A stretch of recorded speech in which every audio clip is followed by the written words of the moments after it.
Hello, guys, and welcome to another episode of the Man on Second podcast. My name is Eric Wiedeke, and as always, I am joined by the one and only Joe Forsaro. How you doing this evening, Joe? Eric, I'm doing great. I was up in Jupiter the last 3 days. We got a lot to talk about and a fun show. But first, before we get going, our little partnership with Dugout Mugs. You see the Marlins mug, Dugout Mugs. These are awesome. Eric put in the bottom of the screen, dugoutmugs.com, man on 2ND. If you want to help us out, visit the site. These are awesome gifts, awesome to bring, while you're watching the games. And we got games, and that's the fun, exciting thing. But Eric, before we dive deep in, let's talk about the story of the day, which is: did Will Smith hit Chris Rock for real, or is that a fake? Is it stage? Was it Best Actor being an actor? Yeah, I think both guys could have won an Oscar for that last night. Honestly, I think it probably was staged because I don't think in the moment I'm not sure you would risk being banned from something like the Oscars or what have you. It feels very, I don't know. Well, wasn't Will Smith Muhammad Ali? He was. Okay, so wouldn't he hit a little bit, the technique? Wouldn't he have hit if he's the greatest and he says even he said the greatest said I'm the greatest? I would have thought that he would have, maybe decked him a little bit, unless, Yeah, I'm gonna be very honest. I saw the form and I've never seen anyone hit another person like that. It was just like literally like it was a just the most like I don't know like it feels really fake the way that he actually went open palm and like Who hits like yeah, that? Yeah, I know that's you're what I'm defending saying the like honor of your wife. I get all that stuff, but who knows? It's one of the great mysteries. Maybe someone on TMZ or something will unearth the truth. I know all the other Twitter sleuths are on it. But speaking of hitting, our Miami Marlins put a big number up on the Washington Nationals today. A lot of hitting, a lot of pitching. But as we jump into this, I tell you, what really caught my eye was Edward Cabrera, but we'll get to him in a minute. But let's talk about hitting. Let's talk about the offense and specifically the outfield. And obviously, Jorge Soler's had a few games in there. We know he'll be in left. How do you kind of see center field shaping up? Because I'm kind of buying that Jesus Sanchez is going to be the opening day center fielder right now. yeah, I think that's kind of I mean that's what it's got to be because Jesus Sanchez, I think he's your best defensive option in center field that can actually, still hit and swing the bat and somebody that you need to get in the lineup every day because you're not, I mean, you optioned De La Cruz, Birdie, obviously, and you're not going with, I don't think you're going with Garcia at this stage in his career. I think Sanchez has a little bit more juice in his legs. Maybe he's a guy that you can kind of has got a little bit more range than Garcia at this point. So I'm on that boat with you. I think I'm sold with Sanchez at center. Yeah, because I don't think they're going to swing a trade. Because I think it's more I digest it, and the more people I talk to, it doesn't mean they're not always out there shopping. Keep in mind with the rosters going to 28, Roman Quinn is an option as defensive depth, more of a true, center field, option if they wanted to go a defensive route. Let's say Birdie's in the infield or something like that, and they want to do something. But I really think you don't sign Jose Soler or Jorge Soler, excuse me, if knowing he's going to play left field and occasionally DH. You don't go with Soler. You don't court Castellanos, Conforto, Schwarber, all those guys. They courted all of them. Those are corner outfielders. Unless you have a pretty good idea what you want to do in center. And I asked around on some people, you're either high on Jesus Sanchez or you're not, right? You got to think if you bring in somebody right now, somebody's sitting.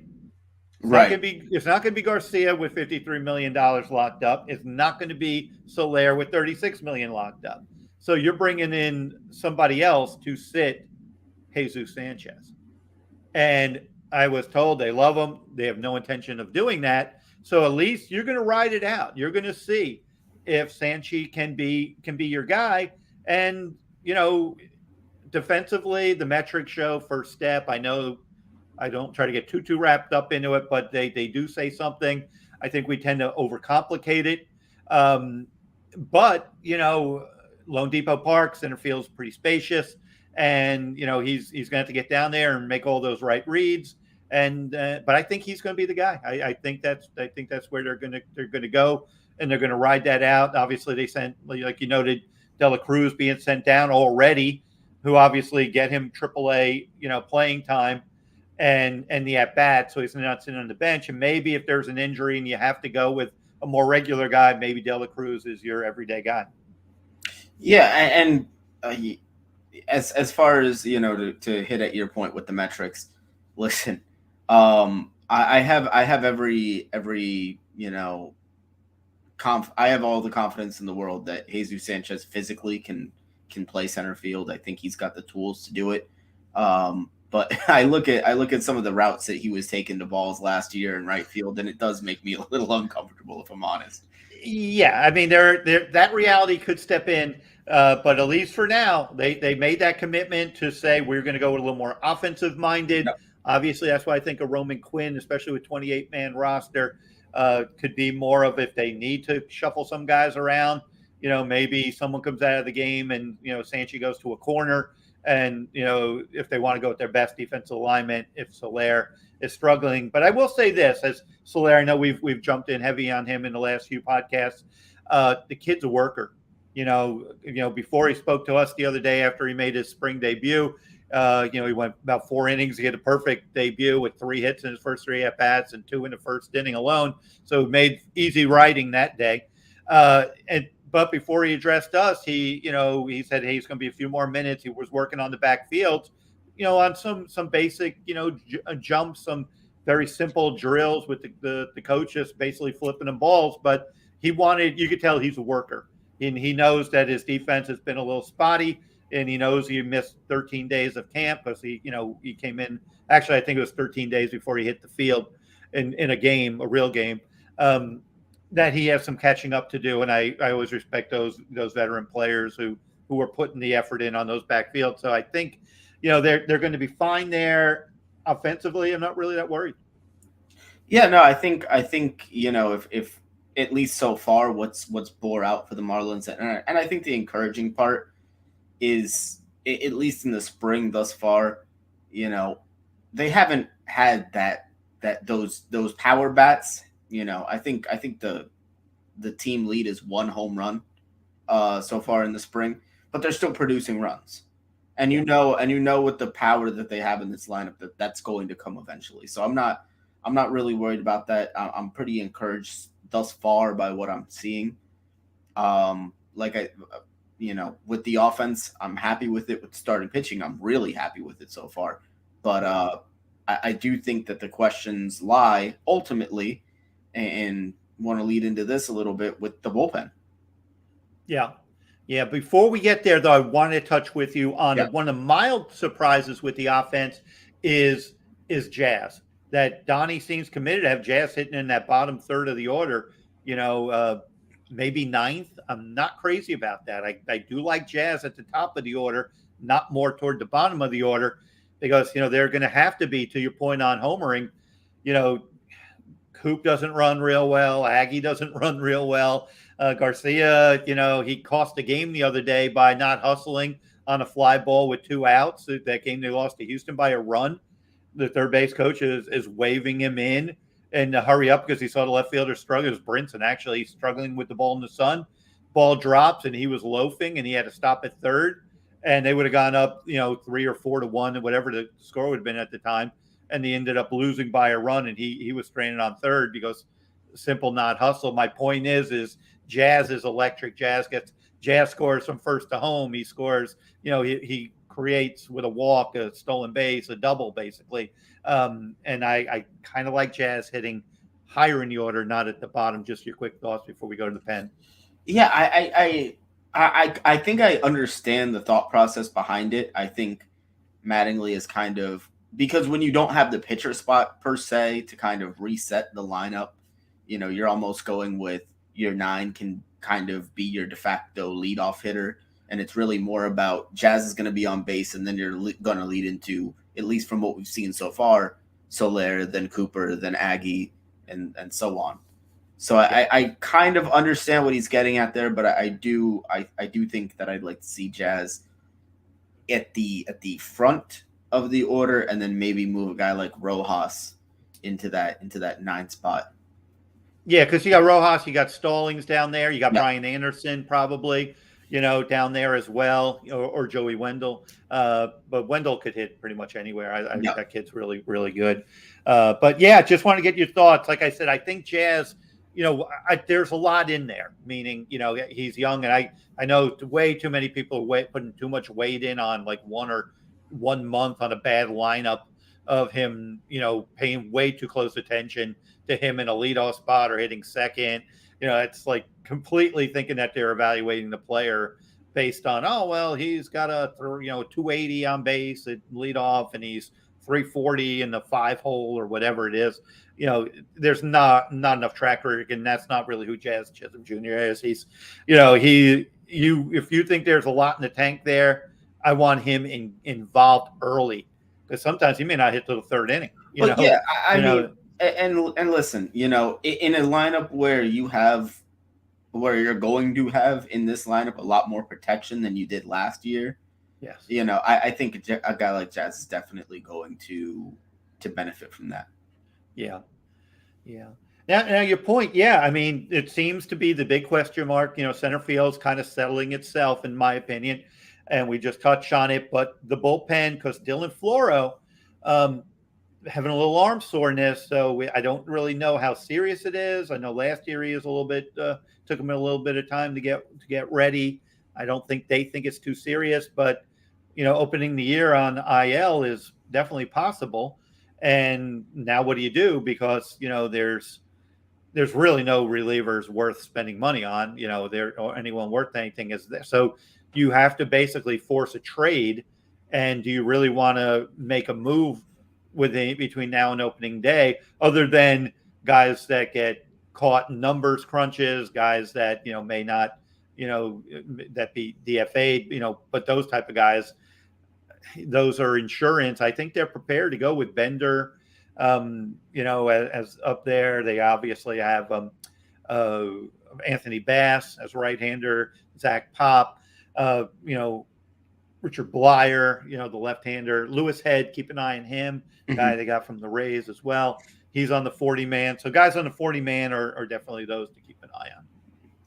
Yeah, I do think, and I want to get your opinion on this, because, and maybe I'm reading it a little bit too much into the nitty gritty kind of moves that they're making. I did find it very interesting today. They did acquire a guy from the Astros organization, Norel Gonzalez. Yeah. Came out of Cuba a couple years ago, had a pretty solid year in the Astros system, profiles as that first base outfield position. It wouldn't shock me, and I don't think that they're going to make a move before opening day. But I have heard, floating a name like Aguilar out there, for example, and then knowing that you have bats that can kind of I profile don't see that it. similar position. I don't see it. I think they will retain all their proven bats. I think they've seen the need for that. I know Aggie's carrying a fairly big price tag, over $7 million either way. And that's what I was told a week ago. Don't expect them to move anybody off the big league roster. They know that they have a halfway decent lineup. Now you're weakening yourself offensively. Right. I see them, and they obviously need depth. Coop, Right. No, definitely. An injured guy. Lewin's still unproven. I think they've noticed, what are the Dodgers doing and all the others, these super lineups that we're starting to see being built. You just add more. You add more. And now, could that change in 2 months, or if they get to the deadline and somebody else looks like they're ready or whatnot? Of course. I think they are prepared to ride it out early. Think they have enough arms. And if they have to make the bigger move at the deadline, I think that's when you're going to see it. But I don't see Aguilar. I don't see Cooper being moved. I think that's going to play out. One of them as the DHs. And then, like I said, with Sanchez, I think they want to run their best. They have the Phillies mentality: score runs, and then pitch, and we'll find enough guys that can catch the ball when they in the final, 6 to 9 outs of the game. Right. And I mean, with the swing and miss stuff that you have in the rotation, maybe you don't see so many balls get hit out to the outfield anyway. So Yeah, that's always the possibility, obviously. But to your point, the moves they're making, the NRI moves, these kind of under the radar minor league type trades, that is, I just think, part of their mantra of always upgrade. If we yep. could get an upgrade, get as much depth as you can. I don't see those as a signal. Move off your not your 40 man, but your 20, 26 or now the Right. 28 man, especially a guy like Aguilar. Aguilar means a lot to this team, meaning he's part of a big part of their culture. You're moving a big time team leader. So I Right. don't think I don't think that they do that for another bullpen arm. Now, if their roster construction looks like they could get Brian Reynolds, and you're going to change the look of your team, then that's another story. Because then you could go with Lewin or Cooper at first, and Soler could be the DH. Sanchez could go to a corner. Reynolds comes to center. You're getting a very impactful, proven big leaguer. I think that more than we need an arm. We have 2 first basemen, so let's move one of them because we like the kid in the minors. No, I think that Lewin's just going to have to wait his turn, and they're going for as many sure bets as possible. Not, it's hard for our market's mindset to be there because we're always used to them, playing for tomorrow. Right. I think they're really wanting to at least see what this team looks like coming out of the box. With the best No, collection of players. I mean, maybe I didn't frame that as well as I could have. I guess I just found it interesting from the perspective of they're adding depth to give themselves flexibility if moves need to be made. Exactly. But I think that's now, also, but of course, but also for attrition. Because right. somebody's going to underperform, someone's going to struggle. Absolutely. Somebody's going to get hurt. So that's all part of it. I think those are all protection. And they do have a deep enough system that they should be able to make things really interesting.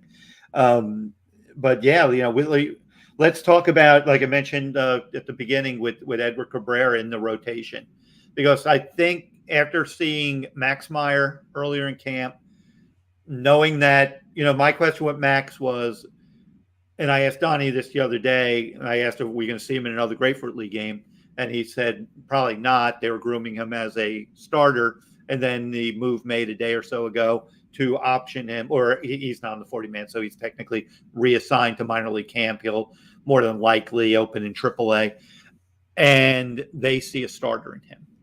And I was curious about Max Meyer because the new CBA, before, now you go with your best players, right? If you're, right. He gets his service time. It's none of that holding him until June or, after X date, 11, 12 days to get another year of super, for Super 2. These younger players now, if he's your best option, I'm curious why they didn't want to try to make him a reliever to this year. But they are steadfast, and a couple of scouts I talked to, other scouts think he's a reliever, but a couple of scouts think he's a starter. They think the 3-pitch mix is there, and they're not worried about the little undersized durability issues. But I think I think we saw why he's in the pecking order below Edward Cabrera. And obviously a little more development certainly doesn't hurt Max Meyer. It's only good in the long term for the Marlins. But Edward today, we kind of slept on him a little bit because he had a little bit of a visa issue, missed pretty much the first day. He was on the 40-man, so he wasn't at developmental camp during the lockout, which Max Meyer was, and a number of other minor leaguers were. So Edward had the trouble getting into the country and then getting set up. His first or so bullpen, he looked like he was just easing into it. And today, against pretty much what could be the Nationals Open Day lineup, looked really good. 97 and 99 with the fastball, The slider is plus. The changeup has a chance to be plus. So we're talking 3+ pitches, which is making him, a 3 to a 2, potentially. Command, isn't is that's the only issue with him. But he's putting himself in position. I don't think he'll break as the fifth starter. I think Eliezer will. But man, if they wanted to help the bullpen out, you could go Edward as the fifth starter or the fourth, because right now it's lined up that Luzardo is the fifth starter and Eliezer in the pen, which is a little more of a proven guy and might not be a bad place for him anyway. I just think Edward Cabrera, it's still probably a long shot that he breaks camp, but maybe not. Maybe not. It's definitely looked really good today. And Luzardo, I wrote about him yesterday, and he looked really good. He has a chance to a breakthrough. Obviously, I still have some concerns over enough strike throwing. He's so far he's able to harness his skills and his delivery, and he's not been as wild. He's not letting the game speed up on him.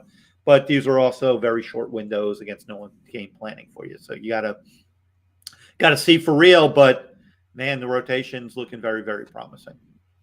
Yeah, I mean, I imagine at least if things hold out as they are between, Cabrera and Meyer, I imagine that and to be fair, Eliezer's track record with getting hurt, certainly warrants that they need that depth.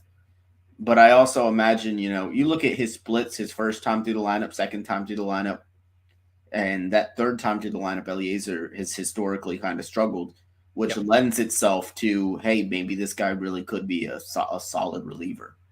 Yeah, that would be an interesting way if they go that route. Yep. If that's kind of a cushion. Now, I don't think he's your closer. No. But he could be a multi-inning. He could be, a 1+ inning option for you, and everything moves back. And you certainly, I trust him against. He's competitive enough that I trust him in the 7th and 8th innings. To be honest with you, either inning, I think he'll get outs. He throws strikes. His stuff isn't going to play up. Some of these guys, their stuff plays up because they're only throwing an inning. He's just got a lot of intangibles. He's like see it, hit it, and change his speeds enough, and has pretty good control, pretty good command, and like I said, he gets in trouble. He's had blister issues, but no matter how he's doing, there have been games, plenty of them, we've all seen them, where he's through the 4th inning, and you're like, man, he goes 6 or 7 today, and then next thing you know, the 5th inning comes, he doesn't even make it through that inning. It's like he hits the wall around that, whether it's the 70 pitch mark or the ups and downs, but it just seems to be a real struggle for him to get through 5 innings. And that's why I wouldn't be shocked if they got a little rabbit up their sleeve. Maybe Eliezer is the reliever and Edward Cabrera is part of that rotation. Yeah, and to be fair, it kind of ties in, I think, with some of the issues that we're seeing with a guy like Dylan Floro. Because how huge would it be for this bullpen to have a guy that can take 2 innings instead of having to rely on 3 or 4 different guys in a given night? Especially with the depth that you currently, because of the Floro injury pending, you might not have. Yeah, I think I'm not as concerned as the bullpen. I know a lot of people on social are all freaking out and everything. I think they got options within. I really do. And like I said, they can go make their big trade move if they need to go do that at the deadline. And with 12 teams, there's going to be more opportunity, but there's going to be more teams fighting for that opportunity. So games in April are going to matter. So I'm not saying, learn from your mistakes and blow all these games early. But I think the key to the bullpen this year is that rotation. If more of these guys could get into get through 6, and maybe occasionally through the 7th, other than Sandy, that bullpen's going to be just fine. I think bullpens in general. I think that fans basically blame them for what really when they're asked to pick up 5 innings a night.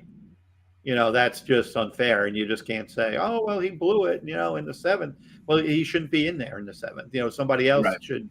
You shouldn't. You shouldn't have to be on pace to pitch 90 games. that. Right.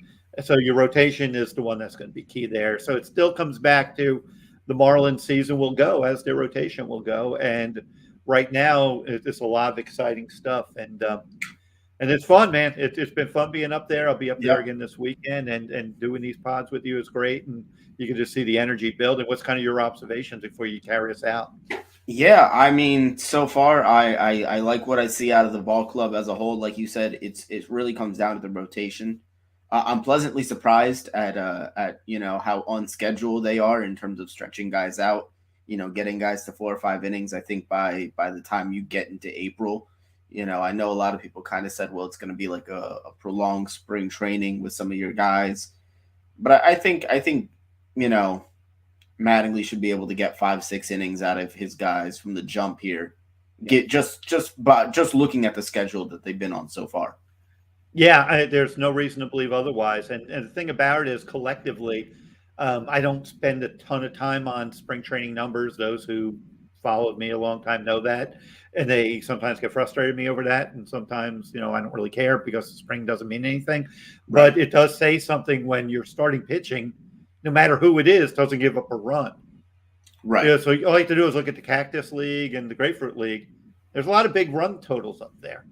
And the Marlins pitching yet again has not giving up a lot of runs, at the bottom. It's still, even though I'm looking at other things, didn't necessarily putting a zero up, but you can't dismiss the fact that whether it's the way, like even Luzardo early in the game, this fastball yesterday wasn't there, but his curveball was there. Yep. So these pitchers are finding that second pitch, or not just, hey, I'm just working on fastball today, and whatever. They're getting out of messes just by having, the ability to throw another pitch or two, to over the plate, and Mel does an amazing job with them. So we'll see if it goes, but yeah, we'll be back at it. Like I said, we're doing a couple of these a week right now.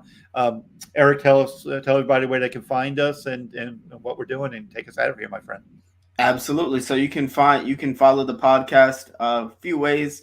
Firstly, on Twitter, you can follow us at Man on Second. That's at Man on 2ND on Twitter, and you can catch all of our podcasts full length on YouTube at the 5 Reasons Sports YouTube channel. Thank you guys, and have a good one.